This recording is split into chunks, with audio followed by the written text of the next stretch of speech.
coração. Cuando los satélites no alcancen, yo vengo a ofrecer mi corazón. Y hablo de países y de esperanzas.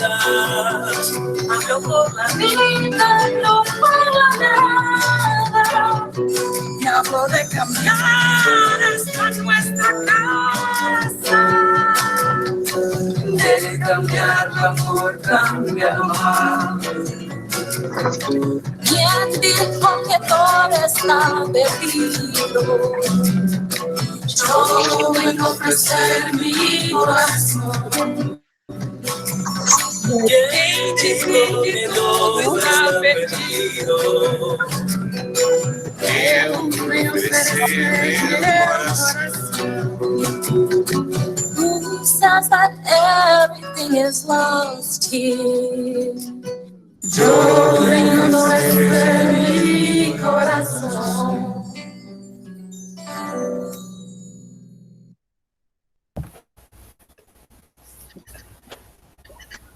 Se cada hora vem com sua morte, se o tempo é um covil de ladrões, se os ares já não são tão bons ares, e se a vida é nada mais que um alvo móvel, você perguntará, por que cantamos? Se nossos braços ficam sem abraço, a pátria está morrendo e o coração de homem se faz cacos, antes mesmo de explodir a vergonha. Você perguntará, por que cantamos? Se estamos mais longe como um horizonte, e se lá ficaram as árvores e o céu, se cada noite é sempre alguma ausência, e a cada despertar um desencontro, você perguntará, por que cantamos? Cantamos porque o rio está suando, e quando soa o rio. Cantamos porque o cruel não tem nome, embora tenha nome o seu destino. Cantamos pela infância, e porque tudo, e porque algum futuro, e porque o povo. Cantamos porque os sobreviventes e os nossos mortos querem que cantemos. Cantamos porque o grito só não basta, e já não basta o pranto nem a raiva. Cantamos porque cremos nessa gente, e porque venceremos a derrota. Cantamos porque o sol nos reconhece, e porque o campo cheira a primavera, e porque nesse talo e lá no fundo, cada pergunta tem sua resposta. Cantamos porque chove sobre o sulco, e somos milhões desta vida, e porque não podemos e nem queremos deixar que a canção se torne cinza. Antologia Poética de Mário Benedetti. Boa tarde a todos e todas. Sejam muito bem-vindos e bem-vindas. Eu me chamo Simone, sou militante do Movimento Sem Terra, contribuo na coordenação pedagógica do Instituto de Educação Josué de Castro, também conhecido como ITerra, que se localiza em Veranópolis, e hoje à tarde vamos estar aqui com vocês. E junto comigo está o companheiro Nilton, que também vai se apresentar. Em alguns momentos a gente vai desligar a câmera, porque a minha internet tem um sinal fraco, então, mas sintam-se à vontade, o objetivo é a gente fazer um bom diálogo, conversar, trocar ideias, e a gente dialogar um pouco da proposta, do projeto que essa escola tem, e o que ela acumula também é diferença para nós aí no campo da educação do campo. Boa tarde a todos e todas, sejam todos bem-vindos, é um prazer imenso estar falando com vocês, e ao mesmo tempo também um grande desafio, estar apresentando para vocês um pouco sobre a Escola Instituto de Educação Josué de Castro, ITerra. Eu me chamo Nilton, sou paranaense, atuo aqui na escola há 4 anos, e trabalho aqui no setor de serviços da escola.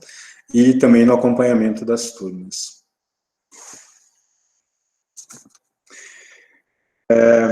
Então, a gente vai começar a nossa apresentação, e como é de praxe, é importante a gente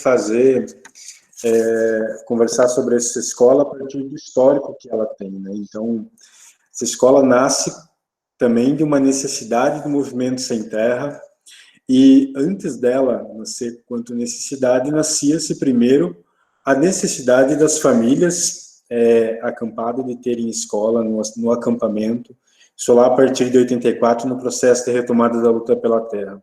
Então, uma escola, vamos dizer assim, de alfabetização da primeira à quarta série é a primeira demanda do ponto de vista de educação que surge no movimento sem terra.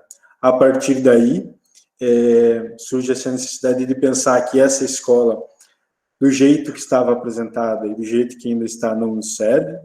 Então, precisava também se construir um modelo diferente de educação, um modelo diferente de escola.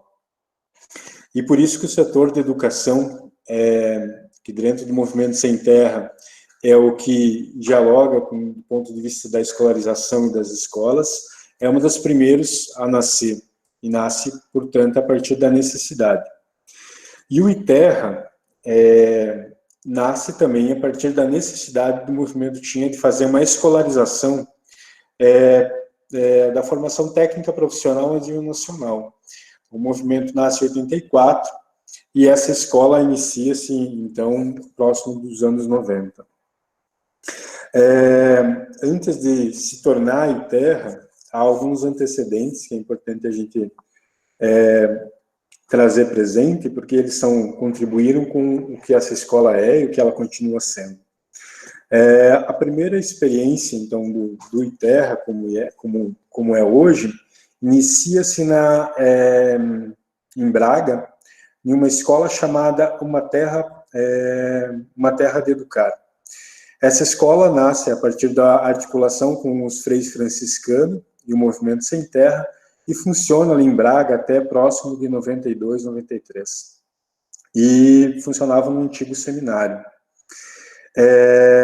Já no início, então, iniciou-se a partir, principalmente voltado a turmas de magistério, né?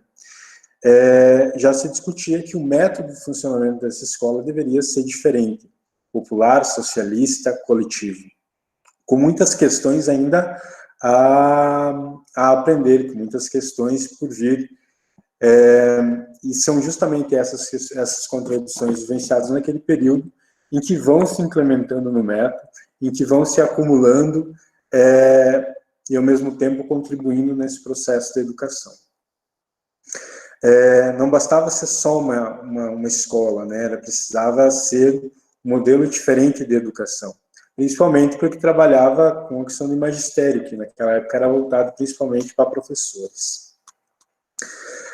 Os primeiros cursos, então, que surgem nessa escola, então, o magistério em 93, e em 93 inicia o curso TAC, que é técnico antes era técnico em administração de cooperativas, e o processo de gestão dessa escola, então, ele começa ali com uma tríade, né, educação, pesquisa e desenvolvimento, né. E esse conceito de desenvolvimento, principalmente, estava licenciado ao debate daquela época do movimento em torno das cooperativas. E em torno das cooperativas tinha-se uma grande discussão dos modelos de cooperativa que nós tínhamos na época, que era as CPAs, Cooperativa de Produção Agropecuária.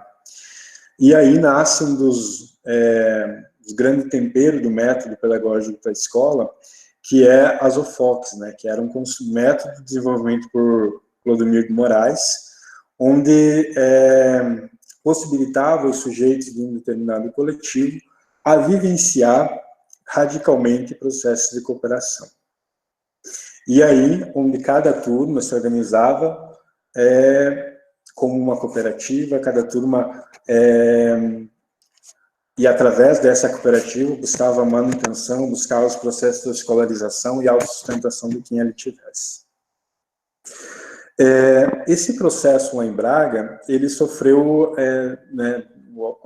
aumentou a quantidade de turmas e, portanto, precisava de ter um espaço mais amplo para funcionamento. E por isso que o movimento, então, busca um outro espaço para o funcionamento dessa escola, que acontece ali em 93, com a mudança daqui para Veranópolis, onde até hoje, então, funciona o ITERRA. A mudança ocorre em 93, efetivamente, né, aos poucos, uma turma que estava de magistério vai terminando, as outras turmas vão sendo trazidas para Veranópolis, e aqui em Veranópolis, então, começa a funcionar em 95, legalmente, assim dizendo, o ITERRA. É importante a gente dizer que até então quem era responsável legal por aquela escola era a CONCRAB, que é uma cooperativa, a Confederação Nacional do Movimento das Cooperativas, e aí a partir de 95 o ITERRA então passa a ser a entidade mantenedora da escola que vinha funcionando aqui em Veranópolis. Com essa mudança também é um momento de que o coletivo da época faz uma autocrítica de questões que precisavam ser aperfeiçoadas, incrementadas naquele processo de educação. Vindo para Veranópolis, há outras contradições que vão surgindo. Uma principal dela é de que a estrutura física da escola funciona no centro de uma cidade bastante tradicionalista, uma cidade de colonização italiana, e uma das principais dificuldades de início foi justamente esse choque, né, entre pessoas que vêm de diversos, companheiros e companheiras que vêm de diversos lugares do Brasil, chegar numa cidade tão conservadora quanto é Veranópolis. Quem conhece compreende um pouco, né, mas é uma cidade bastante fechada em si mesmo, né, então, e a gente passou, o ITERRA passou a ser um diferencial, né, dentro dessa escola, e também, obviamente, uma questão a ser enfrentada do ponto de vista de contradição. Um outro desafio desse momento foi pensar a autossustentação dessa escola, o funcionamento dela. Por isso que, na época, então, se pensava no funcionamento de agroindústrias, gerida pelos próprios educandos, pela própria escola. Esse processo sofre algumas frustrações, primeiro por uma questão de área para a produção de matéria-prima, que era bem limitado, como continua sendo. Segundo, por essa linha de processamento ser forte aqui na região. E terceiro, uma questão de adaptação às próprias tecnologias. Então, houve uma experiência de uma agroindústria funcionando pela escola por um bom período, mas que encontrou bastante limitações. E por isso que também, no decorrer do tempo, foi pensando-se em outras linhas, né? É importante dizer que também nesse período, então, se funda o Instituto de Educação Josué de Castro, que é o responsável pela escolarização dos educandos que estudam aqui, e o ITERRA é a entidade mantenedora até então do Instituto de Educação Josué de Castro.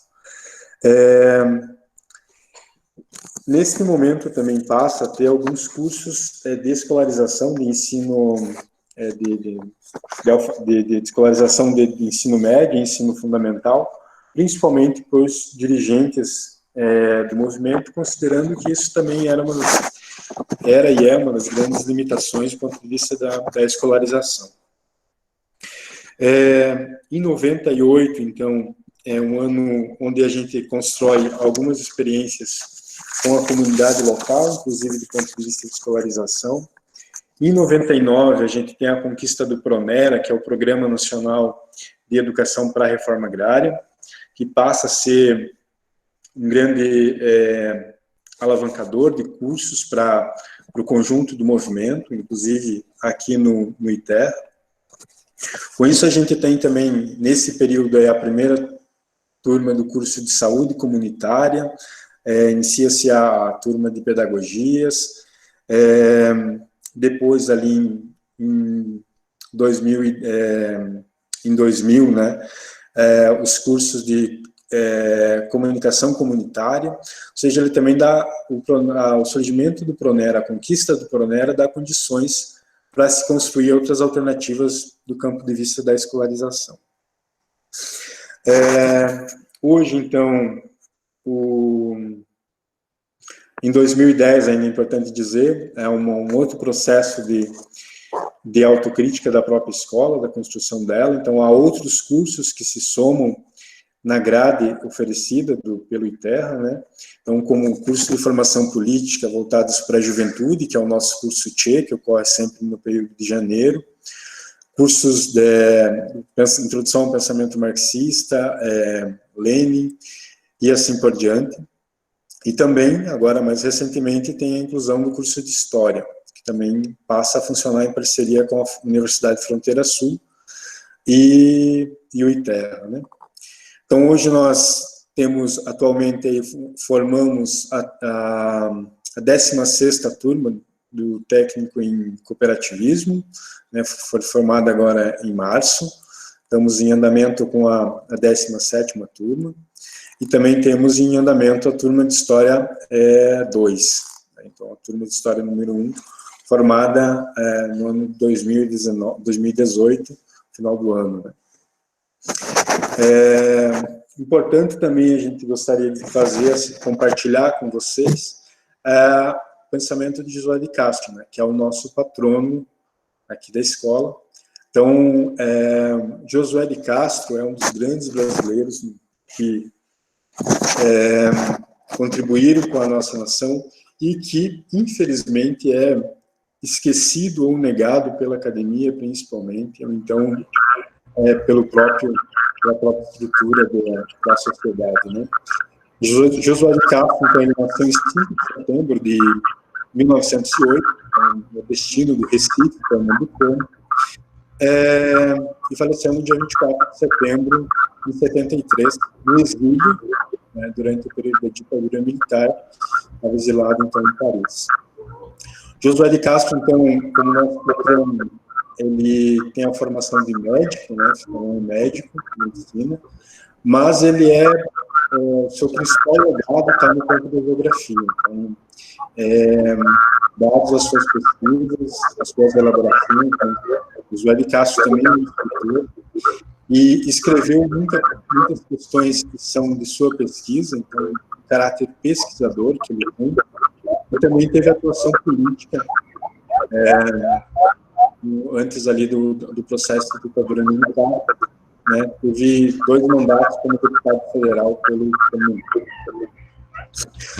Uma das questões principais que Josué de Castro nos ensina é conseguir fazer a animação começar a se vivenciar na realidade com um processo de pesquisa, de busca por soluções dos problemas, de enxergar os problemas que a realidade tem e como que a gente constrói e vai buscando, de fato, quais são as causas dele. E a principal linha de pesquisa do Josué de Castro foi a questão da nutrição, a questão da fome. Costumamos dizer que a descoberta da fome por Josué de Castro se deu na sua primeira atuação enquanto médico, né? Que foi numa firma onde ele foi identificado, os trabalhadores não vendiam, não produziam. E a constatação, enquanto médico, enquanto sentimento humanista, foi de perceber que aqueles trabalhadores, no fim, eles sentiam uma fome, debilidade de uma alimentação simples, de uma alimentação que não conseguia dar condição do que um ser humano precisa para se desenvolver, conseguir ter habilidades físicas e corporativas. Então, foi a descoberta da fome. A partir desse momento, o Josué de Castro passa a buscar, a identificar as principais questões de o porquê que tanta gente passa fome, inclusive evidencia para a gente a questão de que não existe só a fome de não ter alimento, mas existe a fome de ter uma alimentação incompleta, de ter uma alimentação pela metade, então, que são os conceitos de fome endêmica, que ajudam a compreender, na verdade, o funcionamento da nutrição, mas também o funcionamento da sociedade como um todo, quando a gente fala do ponto de vista de distribuição de riqueza, e sustentação do ser humano. José de Castro teve uma atuação política bastante forte, além de ser deputado, ele também trabalhou como embaixador na ONU, foi presidente da FAO, que é a Organização para a Alimentação da ONU, né? E deixou para nós um conjunto de obras que são raras e que são preciosas pela sua revelação, pela questão que traz para nós, né? Os mais conhecidos livros de José de Castro, então, Geografia da Fome e Geopolítica da Fome, são livros onde ele vai detalhando para nós e explicando, assim, digamos, onde é que está o nó de tudo isso, né? Inclusive apontando, né, que, do fundo, a principal questão é a má distribuição de renda, a má distribuição da terra. E, portanto, a reforma agrária é uma das formas de se superar esse problema que ainda nos assola, mesmo depois de tanto tempo a gente ter sido evidenciado para nós e escancarado. Então, há um outro livro, né, que fala Fome é um tema proibido, né? Por muito tempo, se falar de fome era proibido, não existia, não era ocultado, né? José de Castro também tem algumas literaturas, e esta é uma das sagacidades que ele tem, então, de evidenciar para nós problemas da sociedade, mas de diversas formas, numa linguagem científica, numa linguagem técnica, mas também numa linguagem popular. Então, Homens e Caranguejos é um dos mais fantásticos livros que ele escreveu e que é válido conhecimento para todos nós. E por isso, por todas essas questões, Josué de Castro é indicado pelo Movimento Sem Terra a ser o patrono dessa escola, que foi, né, inaugurado em 97, mas que já tinha ali um percurso, já tinha ali uma história sendo construída do ponto de vista de escolarização e do ponto de vista de educação.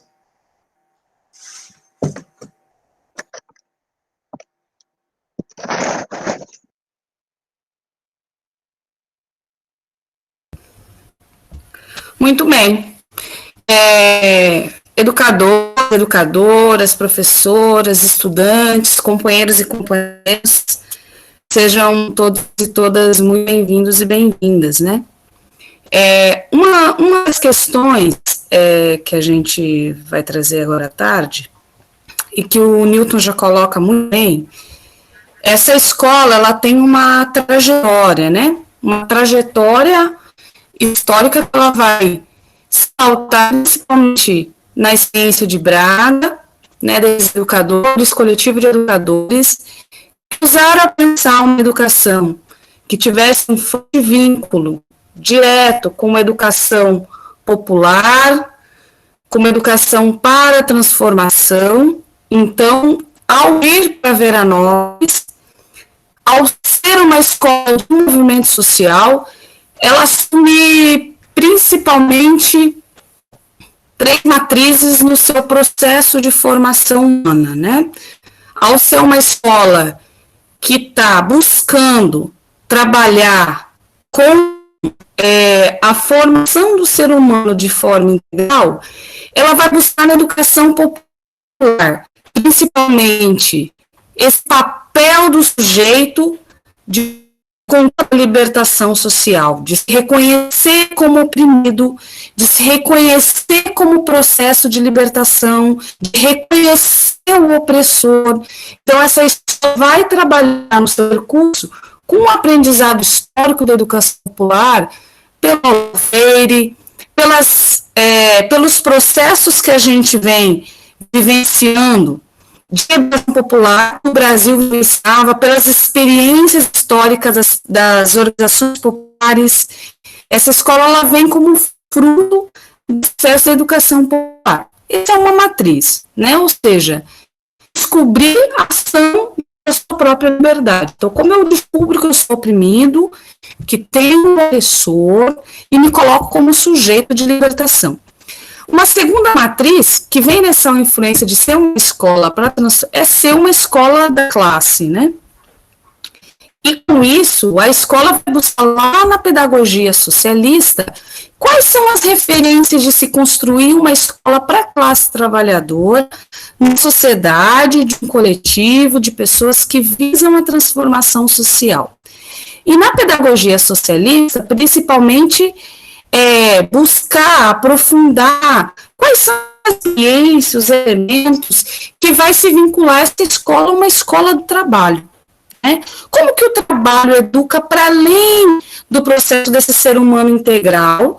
Qual que o processo de construção, de fazer o trabalho, de planejar, de fazer, de pensar o trabalho na perspectiva da classe, como humanizador, como criativo, como atividade humanizador humana, como que isso nos coloca? Então, vai buscar nesse contexto essa nova relação com o trabalho, não só de alienação, mas de processo de formação permanente humana. Uma outra relação que também vai ser muito forte no início da escola e ainda permanece, não é à toa que nós temos como também uma segunda grande referência de formação no Instituto de Educação Josué de Castro, é a concepção de coletividade, que principalmente a gente vai buscar em Macarenco. Ou seja, o que é construir uma noção de coletividade, construir essa pertença a um coletivo, enfrentar as contradições, pensar a formação desse sujeito que caminha, que faz seu processo de formação, se construindo dentro de um coletivo que também está em formação, e de um coletivo que se vincula a um objetivo estratégico, ou seja, de um coletivo, de um grupo, de uma coletividade maior, que pensa o bem comum a partir da vivência e do enfrentamento das questões da realidade. Essa é uma outra questão que o projeto da pedagogia, que a pedagogia socialista, na sua relação, vai trazer para dentro da escola com muita força, entre outras questões, mas principalmente a relação do trabalho e essa relação de pensar um coletivo como base de sustentação da transformação, seja do sujeito, seja da realidade concreta. E uma outra matriz formativa, essa escola nasce como uma escola vinculada a um movimento social. Ela nasce para suprir uma demanda que é garantir o acesso à escolarização a militantes, pessoas, seres, homens, mulheres, jovens, hoje muito jovens, não tinham acesso à escolarização no campo e que iam para essa escola para cumprir principalmente 3 processos na sua vida. O primeiro era acessar a escolarização como um direito, né? E que isso está na educação do campo, sabe os inúmeros debates que a gente tem da situação do campo nesse contexto. O segundo era propiciar que nesse processo de escolarização a pessoa também tivesse um processo de formação crítica, ou seja, identificar junto com o processo de escolarização uma formação política que desse conta de formar uma criatividade, de atuar dentro dos movimentos, mas também seja uma capacidade crítica organizativa, de um organizador, de uma organizadora com capacidade de, a partir dos aprendizados, atuar por dentro do movimento. E terceiro, de perceber no movimento da realidade, de suas comunidades, dos assentamentos, dos acampamentos, da luta cotidiana do movimento, da luta cotidiana, como que nessas ações essas pessoas aprendem também, ou seja, o movimento como educador também das relações, porque ao entrar no movimento, as pessoas se percebem podendo fazer coisas que não fariam sozinhos, uma capacidade de olhar para a potência de uma coletividade, de um grupo organizado, de um movimento com objetivos e que está questionando a realidade, que propõe para modificá-la. Então, nesse sentido, o movimento também é educador, porque coloca as pessoas num movimento diferente, de organização, de reestruturação, e de rompimento com as estruturas para uma nova vida. Então, nesse contexto, essas 3 matrizes vão ficar muito próximas para ajudar a pensar essa relação com o movimento. Dentro disso, eu tenho matrizes que se conciliam com matrizes filosóficas, mas também com matrizes pedagógicas, que precisam dar-se conta ao desenvolver um método pedagógico para que, ao compreender que a escola precisa educar na sua totalidade o sujeito, né, ao educar cada companheiro, cada ser humano, cada homem, cada mulher, cada jovem, ela precisa construir um processo de formação que dê conta que essa escola, em seu processo mais complexo, seja como um todo um processo de aprendizagem. Daí que a gente concebe que não é referência, mas de aprendizado também, da própria ciência, do que a gente tem escrito, do que já tem no campo da educação popular, no campo da educação progressista, da educação histórico-crítica, que é a gente pensar uma escola que tivesse por si um ambiente educativo.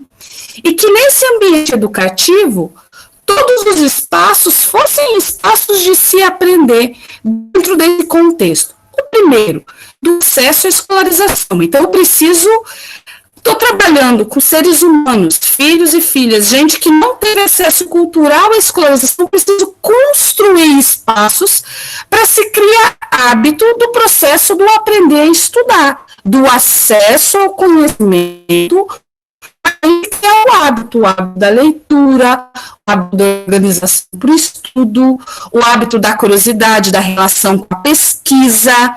Então, a gente precisa se colocar nesse contexto para trabalhar esse processo de vivência, de formação, de compreensão e, como a gente diria na pedagogia socialista, de uma apropriação do conhecimento dentro de um contexto. Então, como que a gente vai construindo essa relação que possibilite você criar essa relação com a leitura, com o estudo, com a pesquisa, com a busca do conhecimento. Eu preciso criar espaços e preciso pensar pedagogicamente momentos organizados. Para isso, o movimento dentro da escola foi desenvolvendo que a gente precisaria organizar o espaço com intencionalidades firmes, criteriosas, pedagógicas para cada espaço, mas também se organizar o tempo, porque as pessoas precisam organizar o tempo da vida para dar conta dessas dimensões. E que essa dimensão do estudo, do trabalho, da participação, que o Milton depois vai retomar com mais calma, pudesse fazer parte, eles vão se colocar dentro do que a gente chama, que são os tempos educativos, ou seja, como que eu organizo o tempo da escola. A gente está compreendendo que o ser humano se forma nas diversas dimensões, como o Nilton colocava bem no início, se as nossas matrizes, estudo, trabalho, participação na gestão, então esses tempos da escola precisa dar conta de ter tempo que as pessoas vivenciem todos esses processos. Então, a utilização dos tempos educativos, eu vou ter o tempo de manhã para vivenciar a mística, para fazer a abertura, para olhar para a organização dos núcleos, vai ter o tempo da gestão participativa através dos núcleos de base, vai ter o tempo do trabalho de autossustentação da escola, que o Nilton retoma depois, vou ter tempos diferenciados para o estudo, vai ter o tempo aula, com os educadores e educadoras, vou ter tempos específicos, aprendizagem e outras diversas, o que a gente vai chamar de tempo ensina, vai ter o tempo leitura, tempo dos grupos de estudos, mas uma escola que vai dimensionando essa organização de forma a vincular com essa aprendizagem completa. Sejam elas, né, nos cursos de técnico pré-ativista, seja nos cursos de EJA, seja quem passou pelos cursos de graduação e estudou também no IJC, você vai vivenciar uma dinâmica de vida que possibilita mais ser humano. Ou seja, um ser humano que tem a capacidade de vivenciar esses processos de aprendizagem, que tem a relação estudo, trabalho e gestão, né? Participação ativa, para que isso também comece a fazer parte da vida dele, da atuação dele ou dela, para dentro do movimento das comunidades camponesas, sejam elas vinculadas ao movimento ou não, como a gente tem educandos e educandas, nem sempre vem das áreas de acampamento e assentamento, mesmo que estes sejam a grande maioria. Então, como esse processo de aprendizagem ajuda a potencializar que esse ser humano tenha acesso cultural e de método de participação e gestão, para que essa aprendizagem possa se evidenciar de forma diferente e que faça diferença no sentido da capacidade dele de atuação na realidade.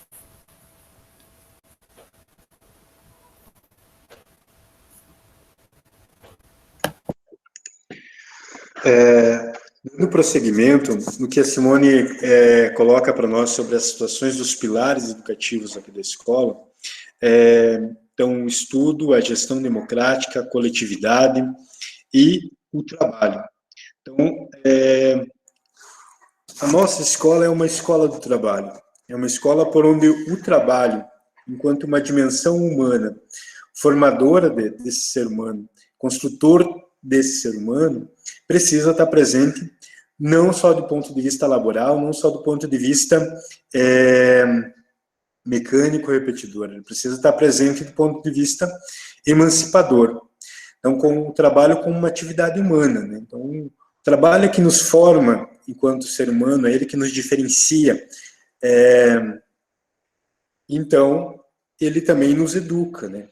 E é importante dizer também que o trabalho, nessa situação, o trabalho, a gente se considera bastante os fundamentos do Pistrac e Anton Makarenko, então, enquanto pedagogia, enquanto método aqui na escola. E o tempo, o trabalho para nós ele não é só um tempo, né? Ele não se restringe ao momento em se fazer determinada atividade, seja aqui na escola, seja no tempo comunidade. E o trabalho ele deve, né, ser um trabalho formativo da humanidade. Então, ele precisa ser educativo na totalidade, né? Então, primeiro, então, deve nos formar enquanto classe trabalhadora. Então, hoje nós vivenciamos cada vez mais dificuldades principalmente a geração mais nova, os educandos mais novos, eles têm um certo distanciamento do trabalho. Então, esse distanciamento do trabalho impede de que muitas questões sejam percebidas, de que muitas questões sejam entendidas, mas, enquanto classe trabalhadora, precisamos enxergar o trabalho em si, o trabalho laboral. Trabalho, então, para a situação de desalienação, né? Então, o capitalismo como estrutura hegemônica, né? Então, aliena o trabalhador, né? Desvincula totalmente a sua parte humana, né? daquilo que ele produz, e como que, então, como que o trabalho entra dentro dessa escola, rompendo com essa dicotomia de que a gente não consiga se perceber naquilo que a gente faz, não consiga perceber o tempo exercido, e percebendo esse tempo exercido, a gente perceba que a gente pode fazer melhor, pode fazer com menos tempo, com menos recurso, pode fazer ele com mais economia de materiais e assim por diante. E também precisamos pensar que um dos principais cursos base dessa escola, que é o TAC, que é voltado para técnico em cooperativismo, né? Então, visa formar companheiros e companheiras que atuem dentro das organizações econômicas do movimento, mas não só, né? Então, muitos acabam vivenciando diversos setores que o movimento tem, mas o TAC, ele dá uma base do ponto de vista de compreender justamente como que a gente pode organizar o trabalho, como que a gente pode qualificar essa questão. Então, o trabalho pressupõe aqui que ele tem que ser, né, tem que ser um processo ativo do educando, tem que ser um processo planejado, que vai exigir dele, né, bastante busca principalmente ali pela racionalidade, pela reflexão, pelo planejamento, pela organização. Aqui na escola, então, geralmente são 2 horas, né, que é o tempo trabalho, em qual se dispõe para cada educando participa em um processo produtivo da escola, seja no lavar a salada, seja na horta, seja numa lavanderia, né, seja numa padaria, limpando o banheiro, limpando o corredor. Então, esse trabalho também é produtor da existência, né? Sem essa contribuição, sem esse tempo de trabalho, nós não existe a coletividade, não existe as questões básicas para a existência da coletividade, como ambiente limpo e organizado, alimentação, materiais limpos, né? Não existe condições mínimas sem ter esse tempo de trabalho. E ele não é só esse trabalho laboral, ele também tem o trabalho intelectual, então passa do ponto de vista de trabalhar numa biblioteca, saber organizar como é que ela funciona, num laboratório de informática, ou mesmo num processo de organização de determinados tempos educativos. Então, ele desafia ao longo das etapas, né, que varia de curso para curso, que os educandos passem por diversos processos, aprendam com esses processos, mas também, principalmente, se formem nessas diversas funções. Cada educando, então, por etapa, composto de trabalho, etapas geralmente duram aí de 45 a 75 dias, então, ele cumpre uma função específica, né? Para desenvolver essa função, há o que a gente chama aqui de atribuição proposto do trabalho. Então, ele tem, obviamente, um ponto de partida, ao qual ele vai se dedicar ao longo daquela etapa. E há também um processo organizativo do trabalho, onde nenhum trabalhador trabalha de forma isolada. Então, ele sempre está vinculado a um outro posto de trabalho, né, com atividade semelhante, que aqui a gente denomina de unidade de trabalho, unidade de produção. E essa unidade de produção não é só simplesmente por uma organização, vamos dizer, de organograma, mas é por um funcionamento da própria vida laboral, então, do planejamento, da avaliação, né, e do cumprimento das metas que a própria coletividade estabelece. Então, o trabalho, para nós, ele é um dos pilares dessa escola e, né, dialoga diretamente com o método que se propõe aqui no IJC Muiterra, né? Um outro pilar bastante importante da nossa vida pedagógica é a participação, né? A gente chama aqui de gestão democrática. Então, a gestão democrática é o processo onde, de fato, todos e todas dessa escola vão estar participando da tomada de decisão, da avaliação, do reconhecimento de questões que precisam ser melhoradas e, obviamente, também da construção de melhorias que forem apontadas por eles mesmos. Então, tanto educandos quanto trabalhadores, educadores permanentes da escola, se organizam, né, e participam desse processo de gestão democrática, que o principal lema é todos e todos participando, né? Então, de alguma forma, de forma organizada, né? Para essa forma organizada, então, ela se estrutura em 2 democracias, a qual a gente chama uma de ascendente e outra democracia descendente. Então, a ascendente é o momento onde a gente faz o processo de avaliação, de construção de proposta, de planejamento e de delegação de tarefas, né? Por exemplo, a avaliação de que a alimentação precisa ser melhor, de que ela pode ser mais qualificada, ou então de que ela está com baixa qualidade. Então, esse processo, ele é avaliativo, mas não basta também só avaliar, é preciso construir e implementar propostas. Então, se propõe, se planeja e se delega quem é da coletividade, qual unidade, qual posto de trabalho vai ser responsável por essa proposta que o coletivo, ou por essa avaliação de um padrão insuficiente que a coletividade está apontando. E quem vai executar, então a gente chama a democracia descendente, que é também onde está organizado principalmente o trabalho. Então, a democracia descendente pressupõe a implementação, implementar as decisões que foram decididas. Então, ao mesmo tempo em que eu participo da democracia ascendente, ajudando a construir uma proposta, fazendo um processo de avaliação, posso eu também ser o responsável por implantar essa discussão, esse encaminhamento. Agora, né, na democracia descendente. Então, todos participam da democracia ascendente e da democracia descendente. Nós temos aqui, então, um organograma, que é a próxima tela, que depois a gente vai dar uma olhada melhor, para a gente também ver essa estruturação, de como que a gente, de fato, implementa essa questão, de qual que é o momento da gente propor, qual que é o momento da gente avaliar. Antes ali, professor, pode manter nessa tela, né, a gente tem um instrumento aqui, que é o núcleo de base. O núcleo de base é um aprendizado da nossa organicidade enquanto MST, né, então, lá no acampamento a gente já faz parte do núcleo, e o núcleo é a primeira vinculação coletiva, orgânica que a família tem.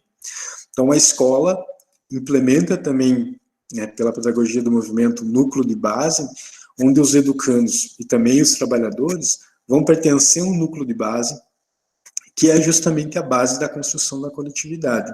E esse núcleo não é só um agrupamento de pessoas, um agrupamento de educandos. Esse núcleo é o responsável por todos os espaços, por todas as pessoas, né? Então, sendo responsável pelas pessoas, é responsável pela participação dela nos tempos educativos, é responsável também pela preocupação do bem-estar deste, pelo acompanhamento deste, né, acompanhamento da situação econômica, né, de dificuldades que muitas vezes educandos trazem, mas também de dificuldades de saúde, né, dificuldades de aprendizado. O núcleo cumpre esse papel de ser a primeira sustentação coletiva do indivíduo, né. A gestão aqui também há um processo de organização bastante forte no nosso método, que é a gestão financeira, que é o momento em que também toda a coletividade, educandos e educadores, se organizam e participam no processo da gestão material, da gestão da existência desta coletividade. Então, que parte ali de cada unidade de trabalho, né, mas que é a soma dos gastos gerais de todas essas unidades, né. A gestão financeira, ela também é uma ferramenta de aprendizado, uma ferramenta de gestão, obviamente, inicialmente, mas principalmente é uma ferramenta de aprendizado para os educandos, né. De como que a gente gestiona a existência da vida, né. Como eu falei anteriormente, muitos deles não têm essa noção de que, para acontecer as coisas, você precisa planejar. Para acontecer as coisas, a gente precisa gastar recursos, né? Como que a gente faz as questões acontecer gastando menos? Como que nós podemos fazer, qual que deve ser os nossos reais esforços, né, diante de uma gestão escassa de recursos, por exemplo, né? E uma outra questão que ainda está ligada à gestão democrática é o regimento interno, né, que é um documento histórico, né, e que também é onde estão os nossos acordos, né? Os nossos acordos de funcionamento, os nossos acordos de lógica, de processo pensado, né? Enquanto escola e enquanto coletividade, sendo um organismo vivo, que precisa ter acordos entre essas pessoas para que, de fato, a gente consiga conviver, existir, né, permanentemente. Então, agora sim, no nosso organograma, Então, aqui a gente tem né, as estruturas, né, as instâncias e coletivos que fazem parte da escola, que é por onde a gente se organiza, né. Importante a gente olhar a parte de baixo, então, aqui na parte esquerda, né, onde ali tem os NBs, que são núcleos de base, né. O núcleo de base, como eu falei já hoje eles geralmente ficam às 7 a 10 pessoas, 7 a 10 educandos cada núcleo, né? Então a turma é dividida em núcleos de base. Cada núcleo de base tem 2 coordenadores, que compõem a coordenação da turma, que é essa NBT, e também cada núcleo de base vai ter uma pessoa responsável por conduzir as discussões de gênero na escola, que faz parte depois do coletivo de gênero, que está um pouquinho acima.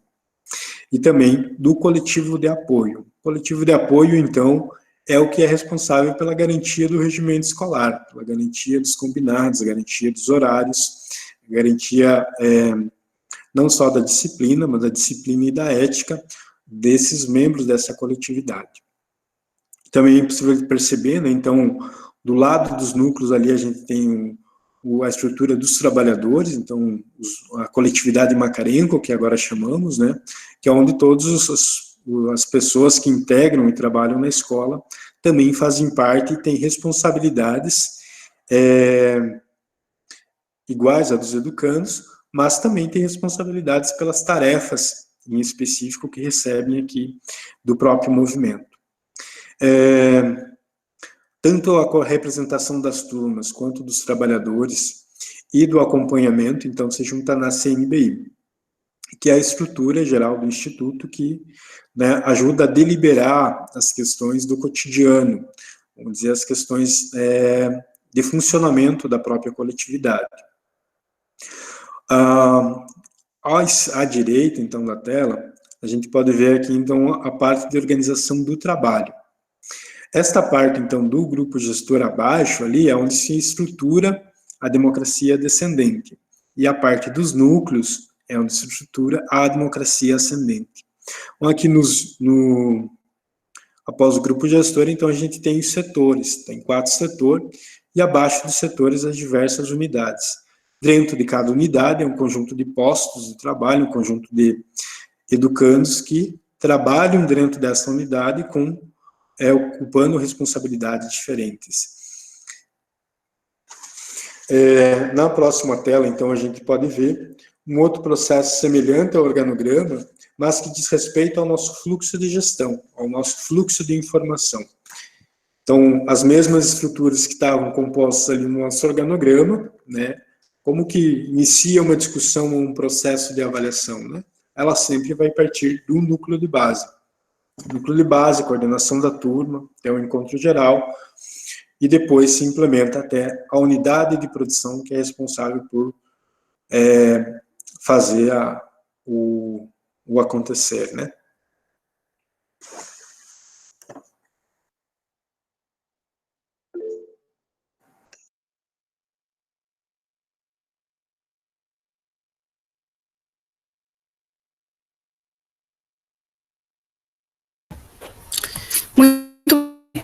O Nilton trouxe presente algo muito bem colocado, são muitas informações para a gente poder trazer nesse momento. Ao trabalhar essa questão da participação coletiva, da gestão e participação do trabalho, do desenvolvimento da apropriação do conhecimento, do processo do hábito do estudo, da relação com a realidade de cada ano, a escola também, ela vai desenvolvendo nas pessoas o que a gente chama, que é a formação da personalidade, né?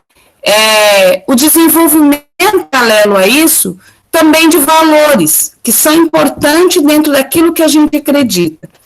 A escola tem uma defesa direta vinculada às suas matrizes filosóficas, metodológicas, que é a transformação social.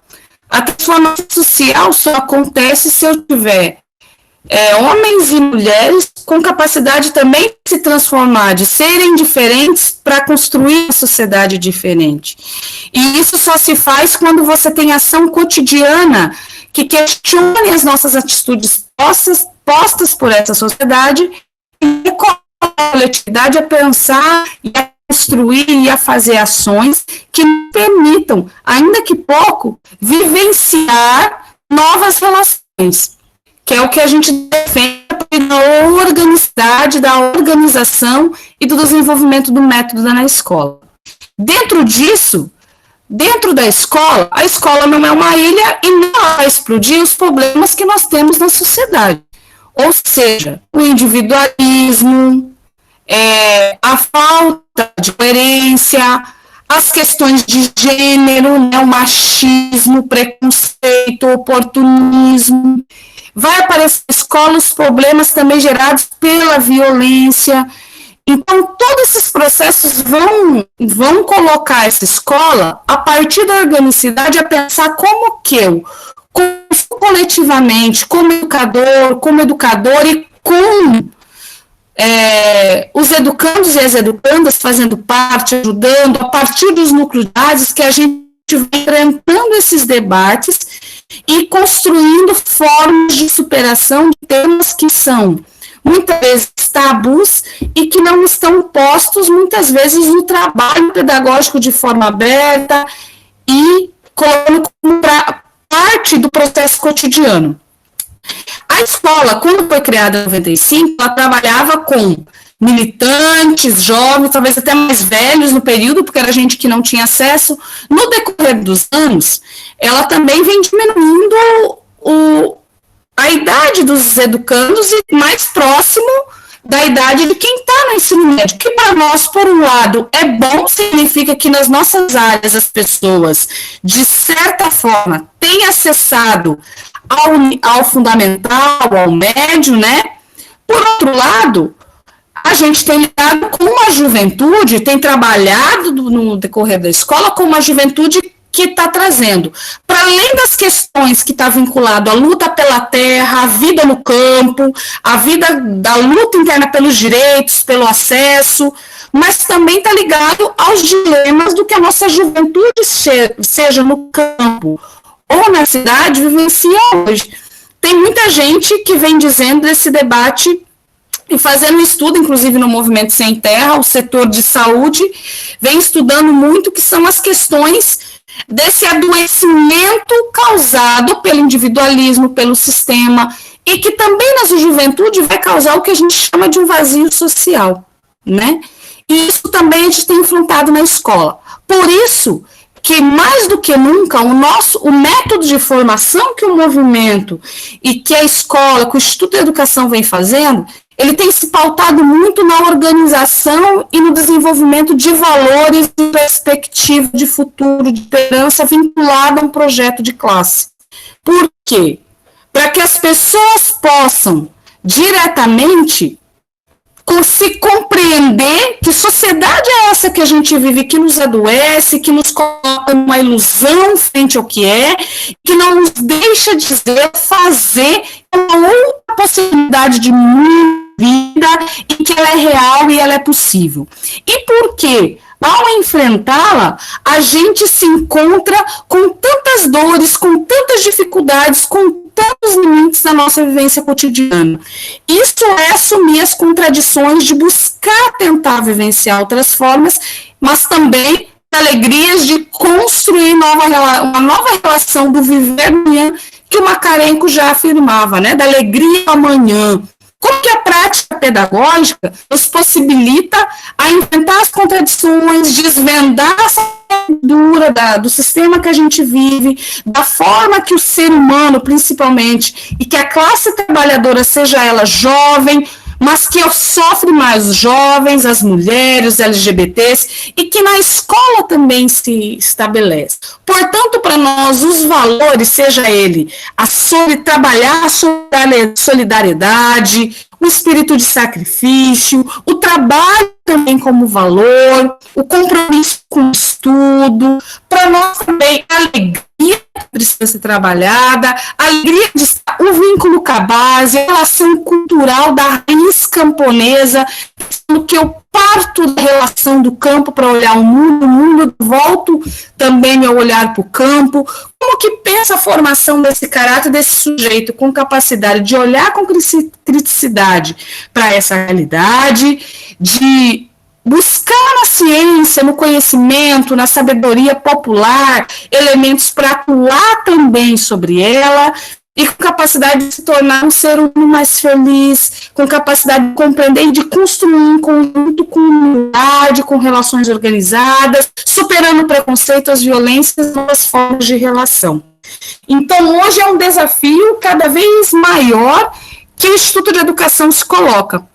Nós vivemos numa sociedade cada vez mais marcada por valores individualistas, pelo preconceito, pela violência, e na escola isso também aparece. Por isso que no organograma, se vocês prestarem atenção, tem 2 coletivos. Não só eles fazem essa parte, mas para nós são importantes, que é o coletivo de apoio, que vai ajudar a perceber o âmbito das relações humanas, que nem sempre vai se dando, que os núcleos de base não conseguem perceber, e ajudando a pensar, elaborar, atuar, estudar, fazer a coletividade pensar maior sobre os temas, sobre as questões que se apresentam, e o coletivo de gênero, que é como que a gente avança essas relações de fato.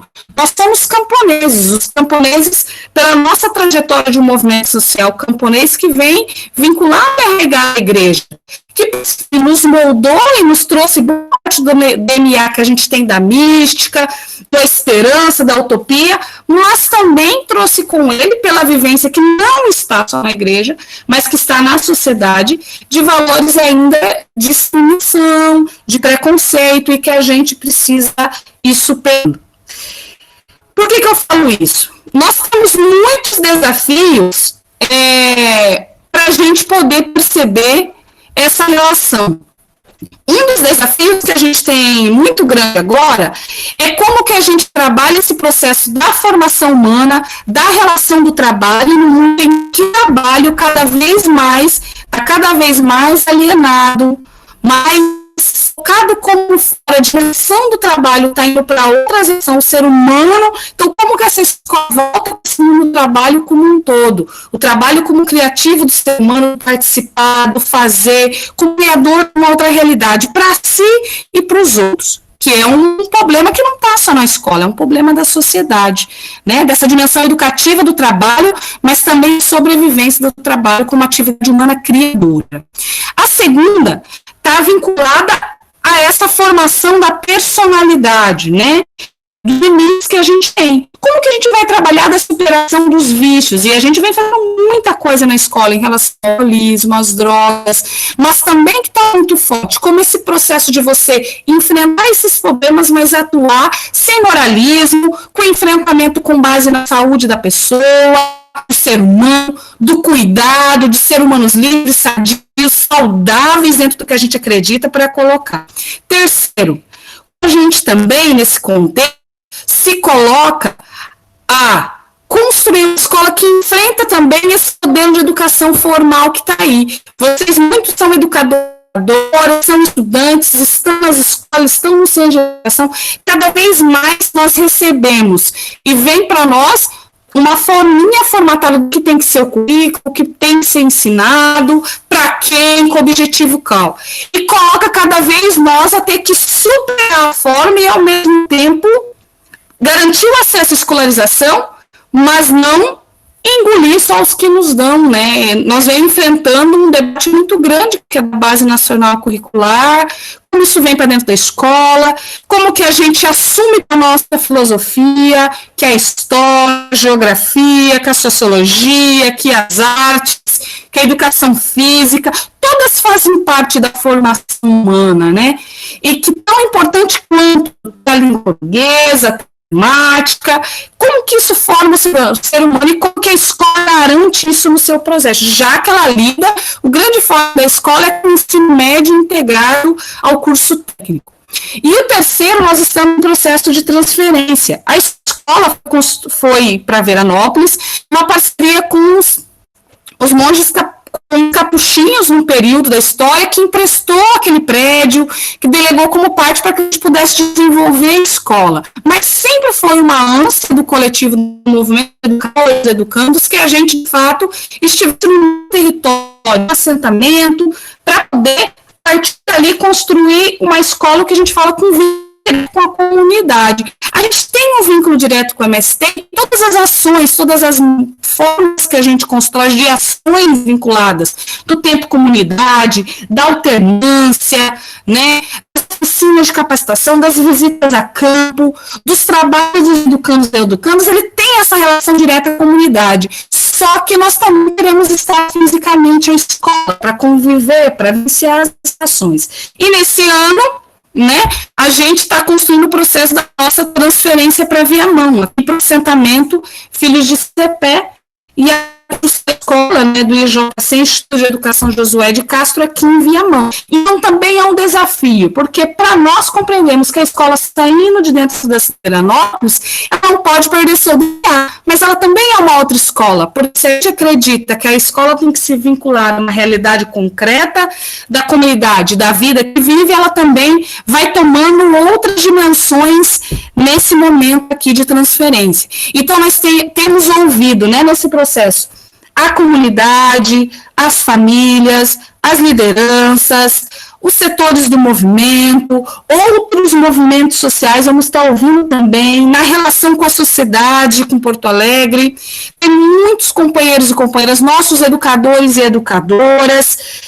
Os educadores e educadoras da escola vêm de diversos espaços, tanto da cidade, mas também muitos de fora, né, para trabalhar os temas, os conteúdos, as disciplinas ou os seminários. Então, como que a gente constrói essa relação vindo para um outro espaço? Qual a ação dessa escola que tem sua base em relação com o trabalho, com a coletividade, da transformação da realidade, da vivência, do vínculo com a base, que é um princípio do movimento? Como que a gente constrói essa relação, nessa transferência, vindo da escola aqui para Viamão? Né? E que a gente já vem construindo e espera que a gente possa, o que a gente fala, o coletivo da escola, é manter o DNA da escola, dos princípios, das matrizes, mas provável dos aprendizados históricos que que já foi construído por essa escola, mas como ela também avança e supera e se envolve nessa realidade e seja uma escola também dessa comunidade. Daí a gente agora vai abrir